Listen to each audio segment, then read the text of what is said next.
Yan, nandito na kami sa Marikina Sports Center. At dahil nga gumaganti si Jojo, dahil nga nung nakaraang araw ay birthday niya, ay muntik nang hindi siya batiin. Kaya naman ay inimbita kami dito sa may Marikina.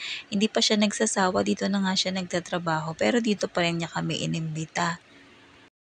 10 o'clock nga ang usapan, pero noon palang oras na yun yata kami umalis ng Caloocan, kaya naman itong si Jojo ay naiinip na, nakaupo na doon sa may Pan de Americana. Pero kami ngayon ay nagbabiyahe pa nga lang. Ito naman pala ang Pan de Americana, ano kayang meron dito? Tinanong ko nga siya pagdating namin kung kako marami pa bang mga Amerikano doon. Sabi niya nakaalis na daw at matagal-tagal daw kasi kami.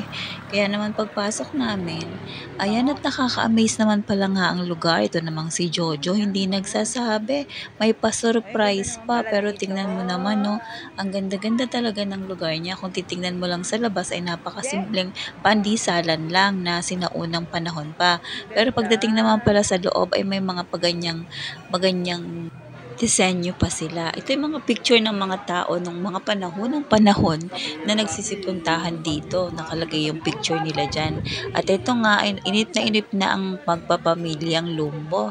Dahil nga kanina pa daw sila nandyan. Ngayon lang kami dumating. Pero ang usapan naman talaga lunch. Maaga lang talaga yan. Pagka gumagaya kami, laging nauuna. Pagdating nga namin ay talaga namang isinerve na ang aming beef steak.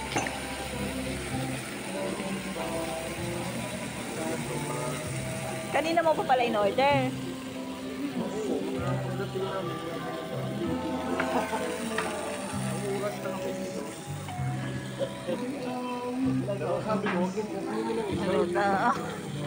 Oh, hindi na ito masarap pagka hindi pagka may lamig na.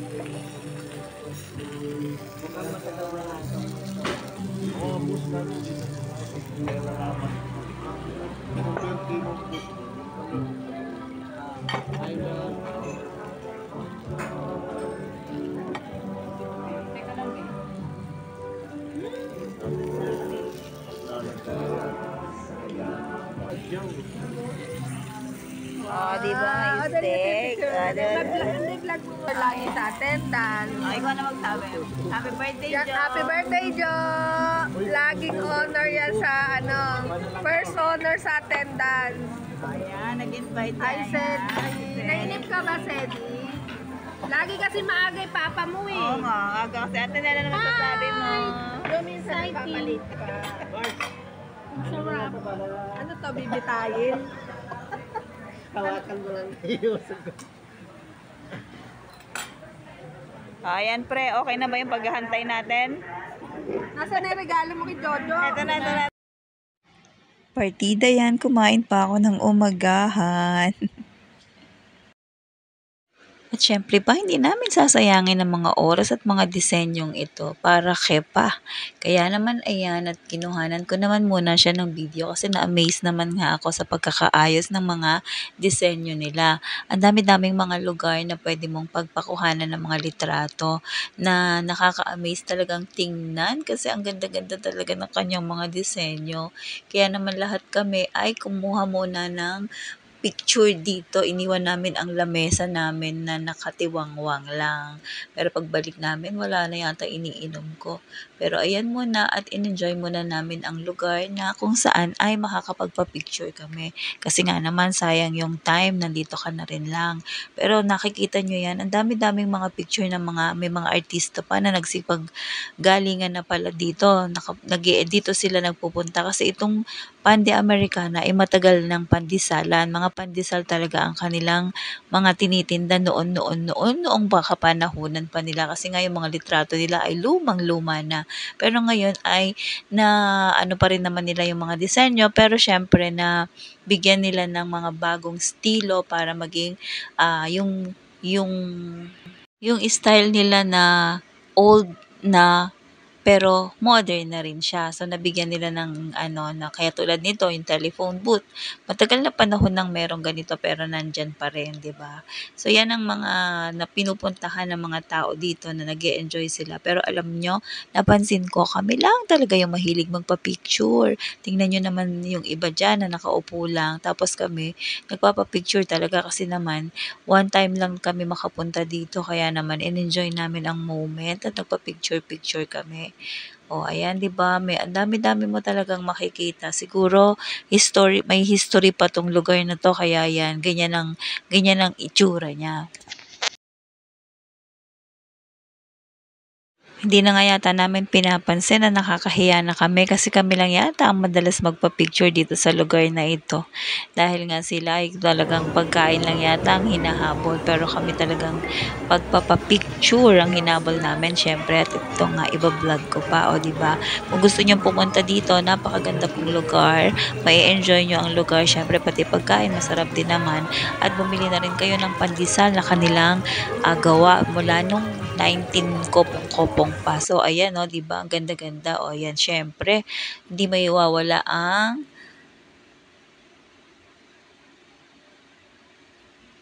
couple picture. O, 'di ba? Ang ganda-ganda.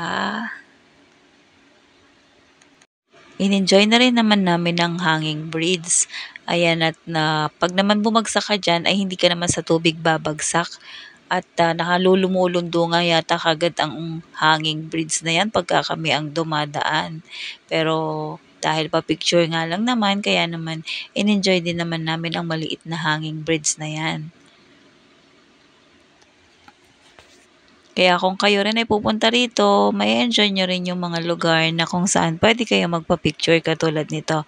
Pero marami rin namang umiikot-ikot dito, kaya lang one at a time nga daw ang pupunta dyan. O di ba yung sungka, natatandaan nyo yan? Matagal na panahon na ginagamit natin yung sungka. Di ba ang bahay ko pa? Pero talagang ang ganda-ganda ng lugar na to. Napakaganda talaga sa litrato. At ganoon din naman pag nandun ka personally o may lampara pa sila. Di ba may mga plancha pa noong mga sinaunang panahon. Ayan, dahil nga birthday mo, may regalo kami sa'yo. Ang Robust. Gamitin mo yan, Jo. So, ayan, pauwi na rin kami at natapos na kaming mag-lunch. Siyempre, busog mat. So, thank you, Pande Americana, sa uulitin kung sana kasunod kasama ni picture namin yung pagbalik namin.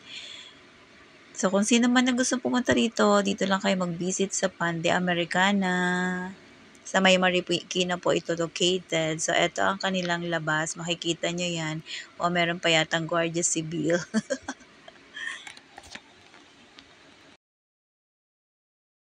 Siyempre, pag ganitong panahon at pagkakataon na magkakasama kami sa isang lugar, ay sinisingit talaga naming makadaan sa simbahan ng lugar na ito para makapag-alay ng panalangin at magpasalamat sa mga biyayang aming natatanggap.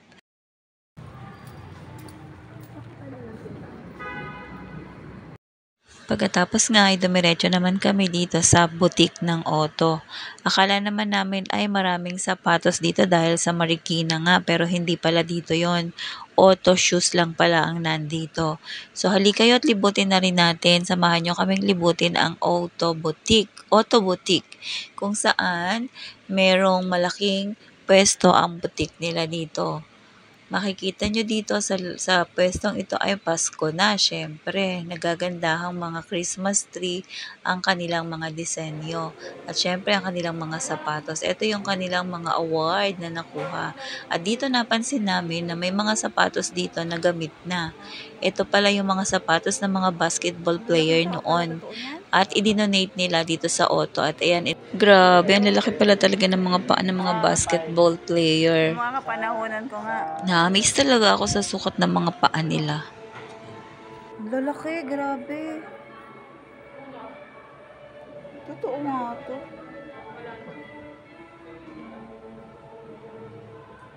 Dalawang tangkal.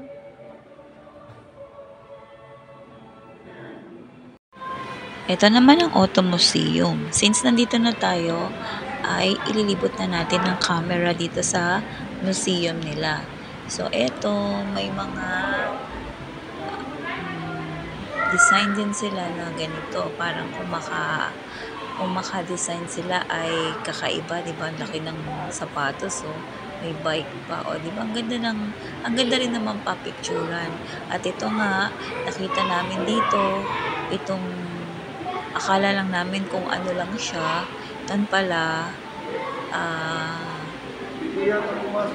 pwede ka rin dito magpa-picture sa auto booth, parang auto booth nila, na pwede kang pumasok sa loob para kang nasa magazine. Pagkatapos nga na dito naman kami inaya sa Sundays. Curious lang siya kasi nga daw, ang dami laging pila dito pag siya'y dumadaan. So, hindi niya alam kung ano yung nandito, kaya dito na rin niya kami inaya. So, pumasok na rin kami sa loob at titingnan namin kung ano ang masarap na pagkain sa loob. Sino Ayan, order na kami. Saturday pa lang. Oo nga, maaga yan. Nakita mo na to dati. Nadaanan ko lang, tapos sabi ng mga kaibigan ko, masarap daw dito. Ano daw masarap dito? Iwan. Magra-rice na naman tayo. Hindi, yung mga ganito-ganito Pasta, yan o, cake, o birthday ni Jojo, di ba? Birthday na lang. Cake, Bulalo. Huwag na kayo kumain ng kanin. Kanina, ano na yung kanin. O, si Manny, tinan mo, o, serious na serious. Dito na tayo sa Amerikano dati na cappuccino na lang ako. Oo. Ngayon, nalala. Naka-order ka na. Natupad na yung mga wish mo. Nakadaan ka na ng simbahan. Nakatingin ka na auto shoes. Nakapunta ka na sa Sunday. Huwag ka munang bibigay. May heart ka lang. Follow na lang po yung Tiger ba? Okay na. Teka, pipicturean ko muna. Bakit si Jotas may picture ka? Dali, sama ka. Sabihin mo kayo Nina, ayan, wala kayo ganito. Satisfied na yan. Masaya ka na. Ayan, wala tuloy kayo kasi nagpunta kayong Batangas. Bakit? Ano pa rin masasabi mo? Kapit tayo. Bawal rin naman. Jo, dali Jo, ano last? Ay, hindi. Ano? Baka halinin pa. Hindi na? Oo nga, ano? Natural na si Siray. Isa, yan. Oo, nawala ko na eh. Tikman niyo. Tayong ganito ulit. Nakakalimutan ko lahat eh. Ngayon wala na nahalo-halo. Nahalo ko na nga eh. Hindi na. Started fruits. Cocktail na siya. Pagkatapos mabusog, ayan at lumabas na kami. Pero di pa natatapos dito ang aming pagsasama-sama. Meron pa kaming naka-schedule na pupuntahan. Punta kami sa Marikina Riverbanks. So, eto naman ngayon ang Marikina Riverbanks. Medyo gabi na din at sobrang traffic sa parking. So, paikot-ikot lang sila sa sasakyan. At kami naman ay bumaba para mag-ikot-ikot at tumingin nga sana ng mga pang-OOTD sa Boracay. Pero tingnan nyo naman kung paano kami makakabili or may mabibili ba kami dito sa Marikina. Kasi naman parang ang mamahal na, alam nyo, sa totoo lang. Hindi ka na makakamura, kundi mapapamura ka na. Yung presyo nila parang pang mall na. Yung hinahanap naming damit, kulang 1,000 na, pero mas maganda pa sa mall ka bumili. Kesa dito na mas mataas na ang patong nila, 'di ba? So, ayan, ikot-ikot muna kami ng medyo matagal. Tapos sila naman ay hindi nakapag-parking. So, sila din, ikot ng ikot lang din ang sasakyan habang naghihintay sa amin. Ayun, sumatotal, wala rin kaming nabili na damit na kailangan naming bilhin. At saka, bakit wala rin palang mga shoes akong nakita? Ang ina-expect ko dito kasi, yung may marami kang shoes na mapagpipili-pilian. Pero hindi yata dito yun. Ewan ko kung saan yun makikita. Pero yun nga, wala talaga kaming nabili. Pero kahit naman paano may inuwi kami kasi kanya-kanya na lang kaming bumili ng mga unan, ay punda ng unan, tapos mga bedsheet, tapos meron ding mga kumot para yun na lang ang kahit papaano hindi kami masiro. Ito gusto ko to, pero hindi ko binili kasi parang sobrang iksi niya. So, ayun, may shoes naman pala, kaya lang hindi mo feel, parang kulang eh, parang hindi siya yung sasabihin mo na para marami silang binibenta pero para kulang talaga. So ayan, ikot-ikot pa rin kami hanggang sa natapos na pauwi na kami niyan. Pero wala pa rin sila, hinihintay lang namin dahil nga paikot-ikot lang sila. So yun, dito nagtapos ang aming Saturday na pagkikita-kita hanggang sa susunod na mga pagkikita uli. Salamat sa panonood.